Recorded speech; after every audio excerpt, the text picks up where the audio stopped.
From the Las Vegas Review-Journal studio, welcome to Season 2 of Mobbed Up, The Fight for Las Vegas, presented by Pro Group Management. Additional sponsorship provided by El Cortez and the Golden Steer. A heads up before we get started.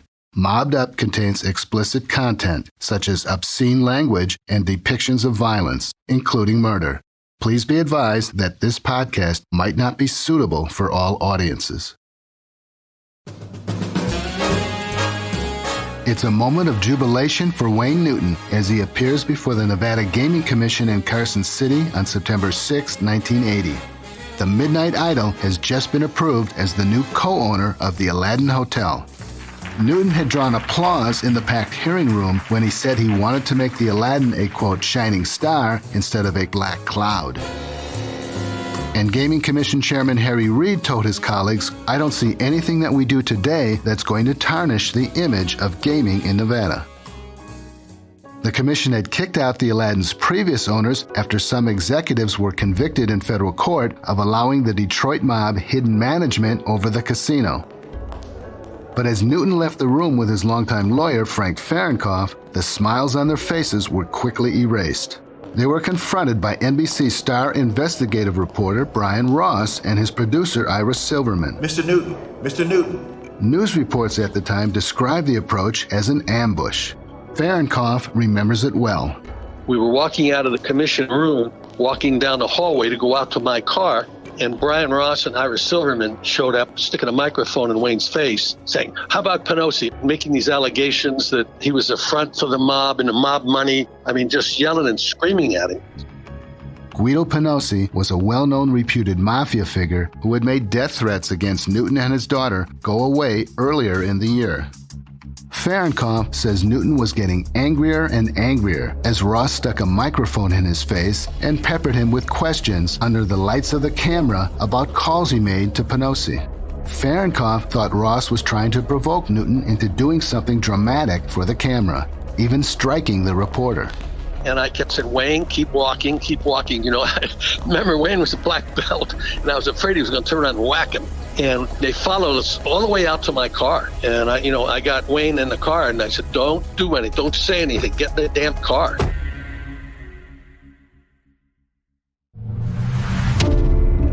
I'm Jeff Gehrman, an investigative reporter with the Las Vegas Review-Journal.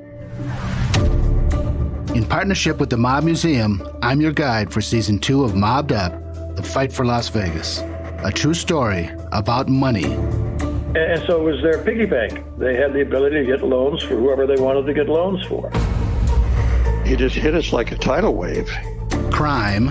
You're in with every gangster and hoodlum in the United States. I don't go for that, Mr. Kennedy. I don't go for that kind of action. I emptied that revolver in his head, then he still was alive. And the battle to control the Strip. I was on television accused of fronting for the mob. We were very angry and very upset, and we knew we had been double-crossed. I was really worried about the state of Nevada because it was on trial also. I've covered organized crime from the streets to the boardrooms of the Strip for more than 40 years. In Season 2, I'll take you on a fascinating journey as the FBI and state of Nevada take on the mob families. Federal judges battle prosecutors, and two of the biggest names in entertainment fight for the right to replace the mob on the Strip.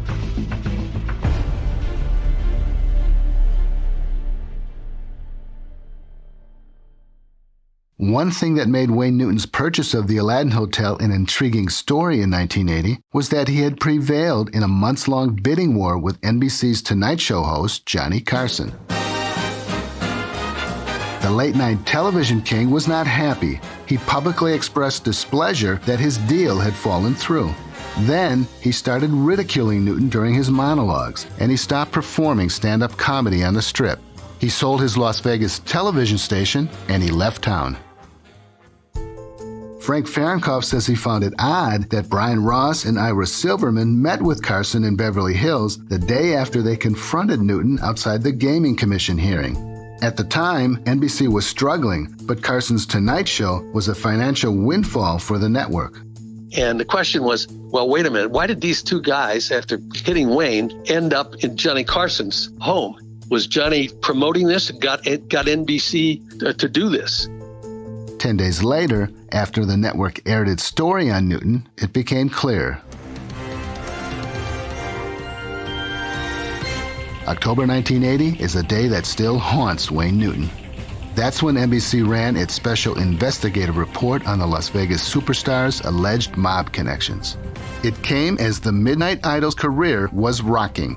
He was not only a casino owner, but also the highest paid entertainer and biggest draw on the Strip. Fallout from that broadcast would be big news in Las Vegas for years. Ross, now chief investigative correspondent for the Law and Crime Network, explains what prompted the Newton report. We got a tip early on that there was a federal grand jury investigation in New Haven, Connecticut, into some organized crime figures of the New York Gambino family. And one of them was a man considered, I guess, a capo in the Gambino family who was running gambling and other rackets out of Bridgeport, Connecticut. And they had a wiretap on a payphone that he was regularly using to conduct business. And at one point, we were told, as they were listening on the wire, a call came in to Frank Piccolo from Wayne Newton, which then caused a lot of concern by law enforcement, the FBI, and they began to wonder what that was all about. Piccolo was related to underworld figure Guido Penosi, who had a casual relationship with Newton since his early days as a singer. The NBC report says a federal grand jury in Connecticut is investigating the role of Penosi and the mob in Newton's deal for the Aladdin. Ross quotes investigators saying that before Newton announced he would buy the Aladdin, he called Penosi for help with a problem. The problem was important enough for Penosi to take it up with the leaders of the Gambino family in New York, Ross says. Ross then reports that one of those leaders, Penosi's cousin Frank Piccolo, told associates, quote, he had taken care of Newton's problem and had become a hidden partner in the Aladdin deal. Federal authorities told Ross that Newton was not telling the entire truth about his relationship with Penosi and was to be one of the first witnesses before the Connecticut grand jury. Newton says that network report, which came just days after he had opened the Aladdin under his ownership, was the beginning of what seemed like a never-ending nightmare for him. It was emotional. I was on television accused of fronting for the mob. My mother started to cry, got up and left the room. I still tear up to this day because I realize how that must have hurt her. Now, it didn't hurt me personally as much at the time because I knew it was a lie. I didn't know anything about the mafia. Frank Fahrenkopf saw how Newton was hurting. It was at the top of his career. I think he saw then that I would love to own a piece of one of these places where I could play myself and as I go forward. And then boom, this thing hits. And I know his mom and dad were devastated. He was humiliated. He was embarrassed. And yeah, he took it very, very hard. Newton says at first he wasn't sure how his fans would react to the story, but he soon got a pleasant surprise. Well, the fact is that the people who came to see me didn't seem to believe it, which was wonderful. So from the standpoint of being on stage, I realized that it hadn't affected that end of my life at all. Personally, it affected me a lot, thinking about the fact that my parents would have to go through that nonsense. My rest of my family would have to discuss that with other people. But the truth of the matter, in retrospect, I think that maybe if that element existed in Las Vegas, and it obviously did, according to everybody, right?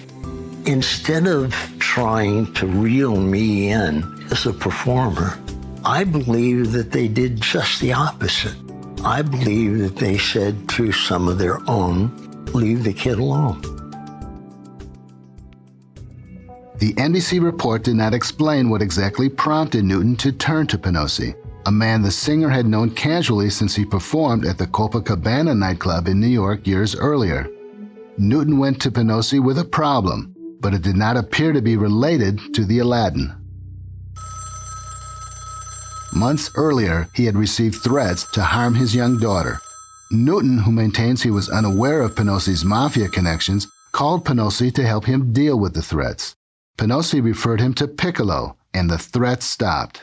When Newton testified before Nevada gaming regulators less than 2 weeks before NBC's broadcast, they did not question him publicly about the threats. It didn't take long for a furious Newton to react to the NBC story. He held a hastily prepared news conference at the Aladdin Hotel in Las Vegas the next day. Newton appeared before a mostly sympathetic media crowd and vowed to take on powerful NBC in what he called a, quote, fight that could last the rest of my life. He announced that he had hired one of the most relentless litigators in Las Vegas, Morton Gillane, to file a libel lawsuit on his behalf against NBC and the news team that broke the story. Newton called the story, quote, the most blatant example of national TV and media abuse I have ever witnessed.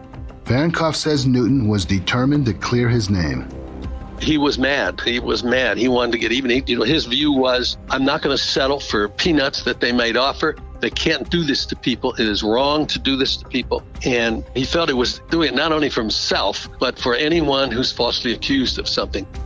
Several months later, in April 1981, the tireless Gillane filed suit on Newton's behalf against NBC, Brian Ross, producer Ira Silverman, and others. Gillane did not name Johnny Carson as a defendant, but he accused the late-night television host of conspiring with NBC to damage Newton's reputation. More on that later. Newton ended up testifying before the federal grand jury in Connecticut investigating Penossi and Piccolo. The grand jury indicted the two reputed mobsters in June 1981 on charges of conspiring to extort money from Newton, fellow entertainer Lola Falana, and their business manager. Newton maintained he was not extorted, but the indictment alleged the plot was the result of Newton's contact with Penossi and Piccolo to resolve the death threats against the singer's daughter. Piccolo was murdered gangland style before he could be tried on the charges, and Penossi was ultimately acquitted. This was not a happy time for Newton. I remember breaking a story about another death threat he received. Sources told me a contract allegedly had been ordered on Newton's life because of his involvement as a witness in the Connecticut federal investigation. An FBI informant there had obtained information about the planned hit, and sketchy details were relayed to the local FBI and the Las Vegas Metropolitan Police Department. Authorities here were somewhat skeptical of the information, but still took it seriously. Coming up, you'll hear Newton's take on having his life threatened and how a legendary, high-profile celebrity who had a lot more knowledge about the mob than Newton came to his rescue. We'll be back after a break.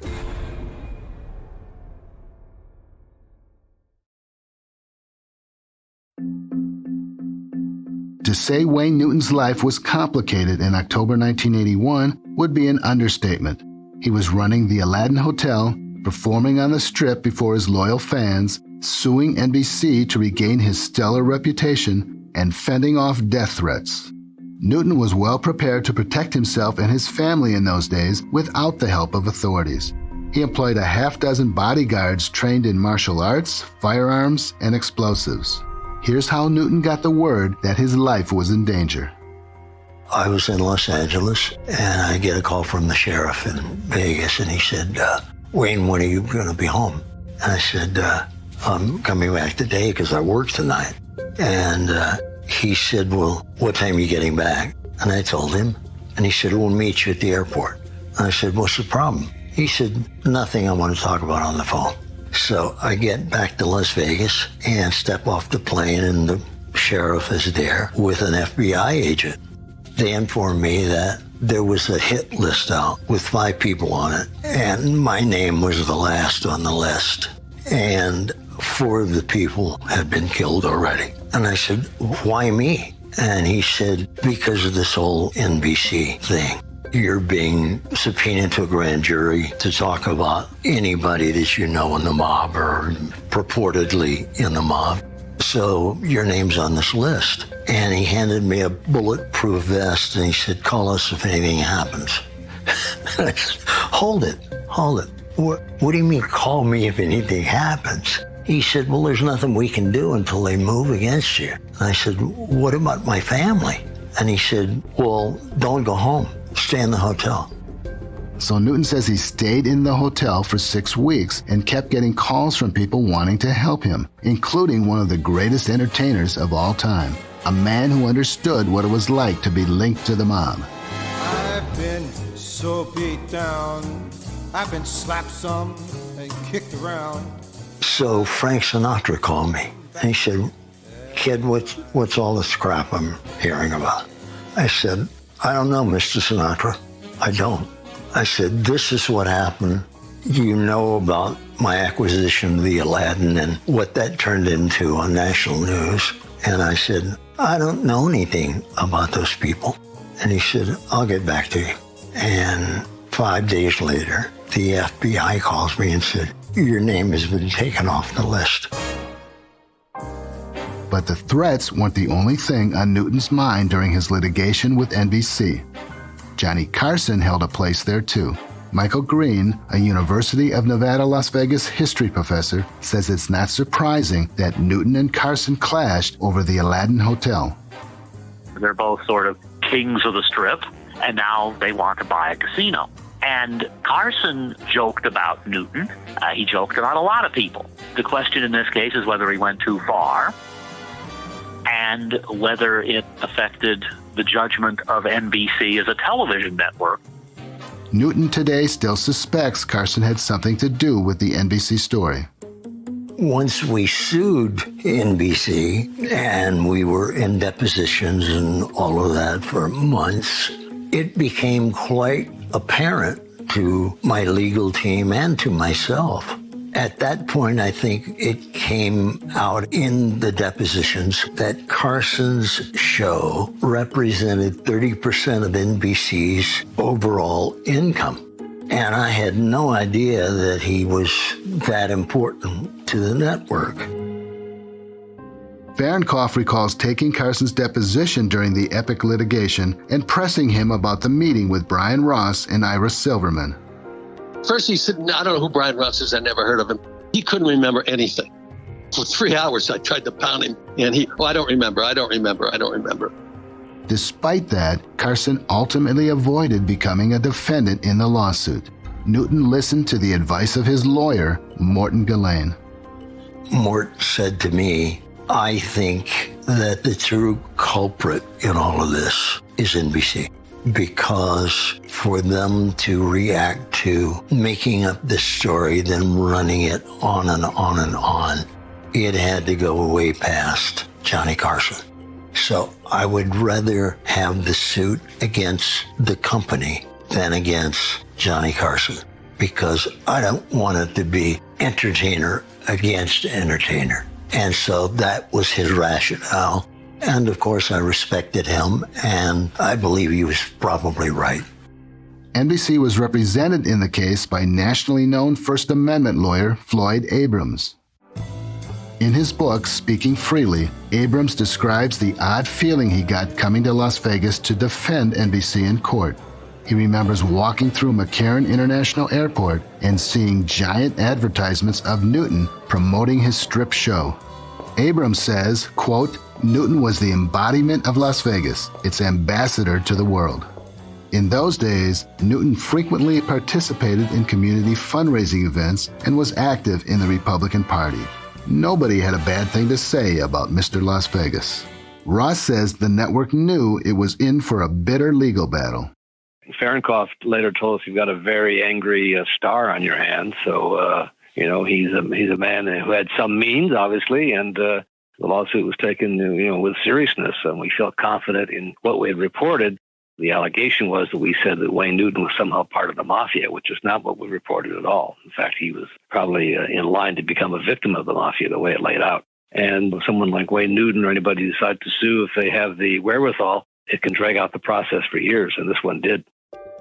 Ross acknowledges that he and Silverman had met with Carson, the late-night star, while reporting out the story, and that Carson had clout at the network.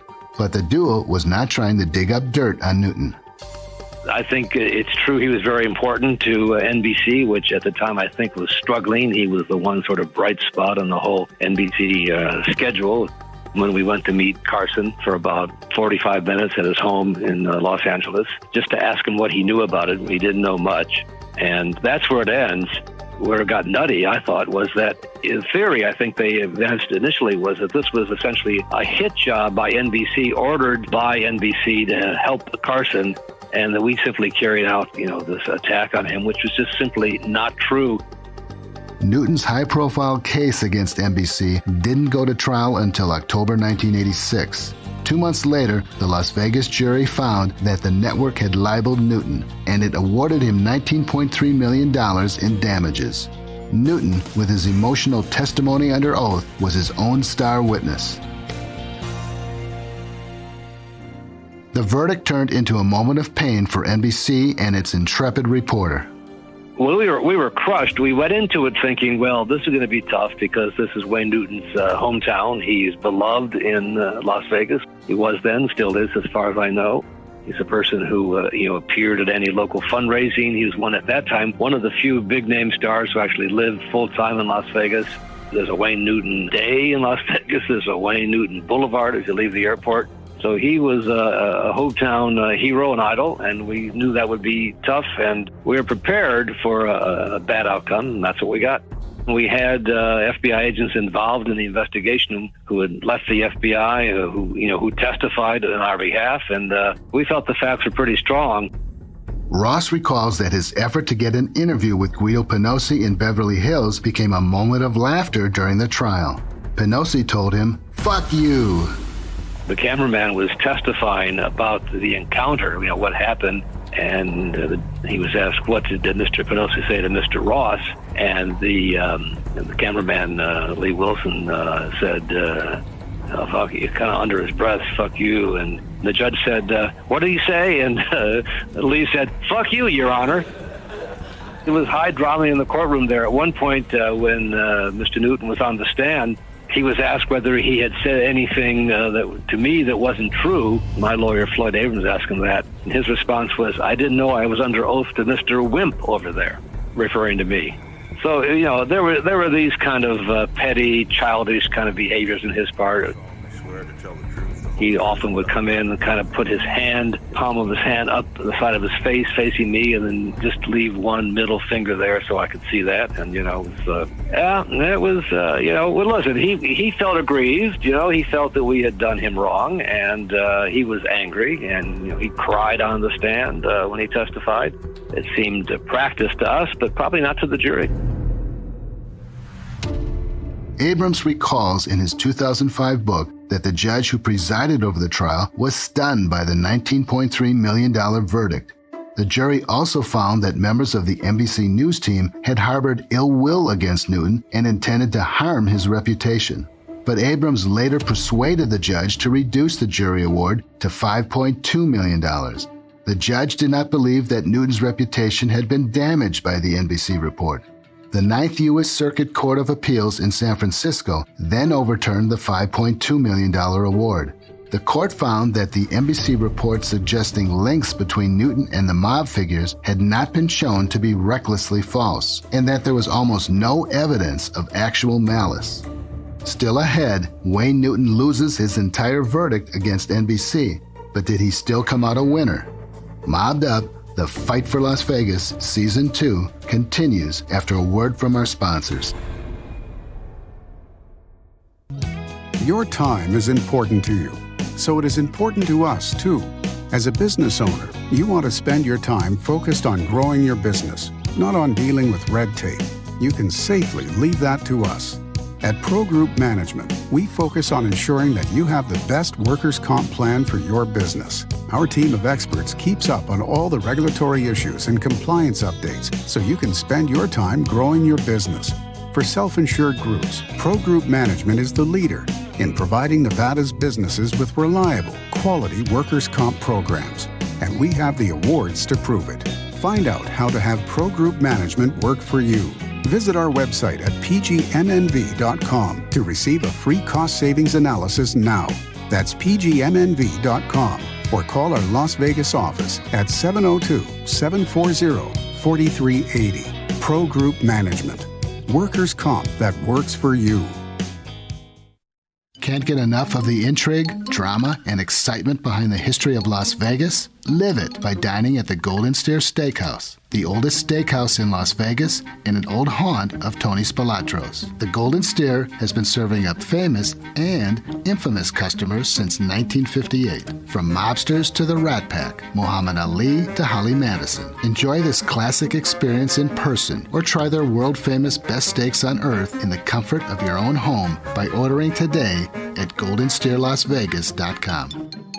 Hey you know the mob history of El Cortez in downtown Las Vegas? No? Some mob fan you are. El Cortez is where mob legends like Bugsy Siegel, Meyer Lansky, and Mo Sedway got their start in 1945. Today, El Cortez is the only hotel casino on the National Register of Historic Places, and that vintage Vegas feeling is still alive and well. They've got new classically modern rooms, 33% looser slots in the Strip, and great dining and cocktails. Everything Vegas was built on. So come play where the legends played at El Cortez.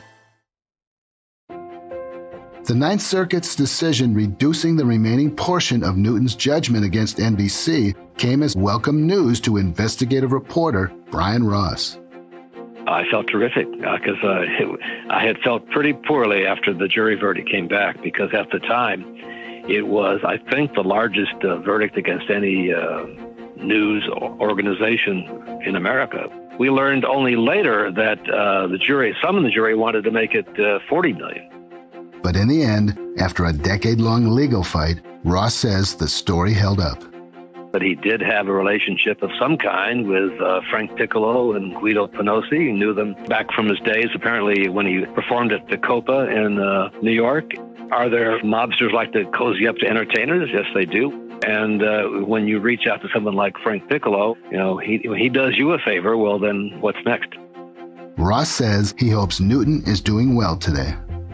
He's been an American icon for decades now, and has performed to the joy of millions of people. Our story was not meant to necessarily we didn't mean at all to say he was in the mafia. We meant to say that there were these connections, and I think in the end he was somebody that they were trying to take advantage of, and others did take advantage of him.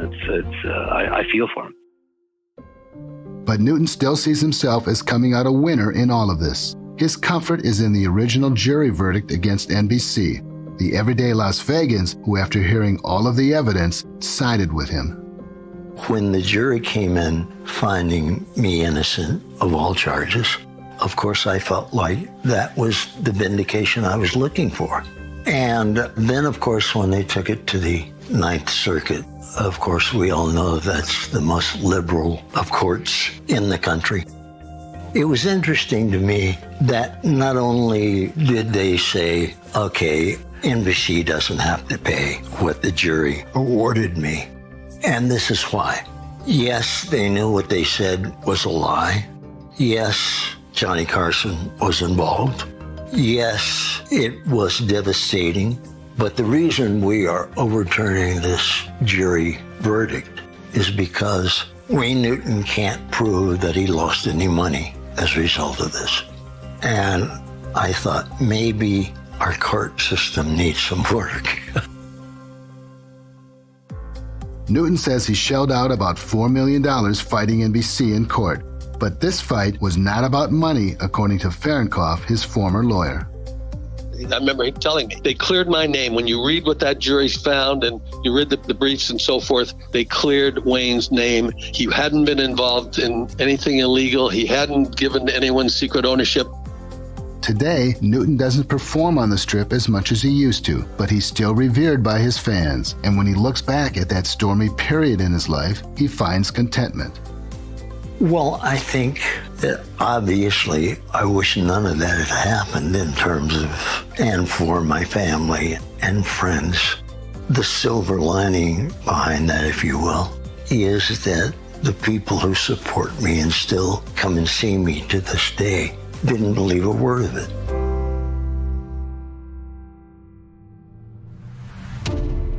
Coming up in Season 2 of Mobbed Up, The Fight for Las Vegas, we turn back to the government's war on organized crime. We look at how the feds drove Harry Claiborne, the colorful judge they felt was corrupt and blocking that mission, from the federal bench, and how they coaxed a fugitive brothel baron to return to Nevada to accuse the judge of taking bribes. You'll hear from Claiborne himself when he testified before the U.S. Senate during his impeachment trial in 1986. I want to be honest with every member of this body. I would much rather, right today, be almost any place than here. You'll also hear from David Chesnoff, a rising legal star who was part of Claiborne's defense team. He told the senators that he was being pursued by the government like a wounded caribou being chased by a pack of wolves. And I'll never forget it. This has been Part 6, Season 2 of Mobbed Up, a production for the Las Vegas Review-Journal in partnership with the Mob Museum. If you are enjoying it, please subscribe to the series on Apple Podcasts, Spotify, or wherever you are listening right now. Help us out by telling your friends and by leaving us a rating and review on Apple Podcasts. This series is reported by me, Jeff Gehrman, field and studio recording by Larry Meir, and audio engineering by Greg Conway. Wayne Newton was interviewed by Review Journal columnist John Katsalamidis. We would like to thank our Mobbed Up Season 2 presenting sponsor, Pro Group Management. Additional sponsorship provided by The Golden Steer and El Cortez.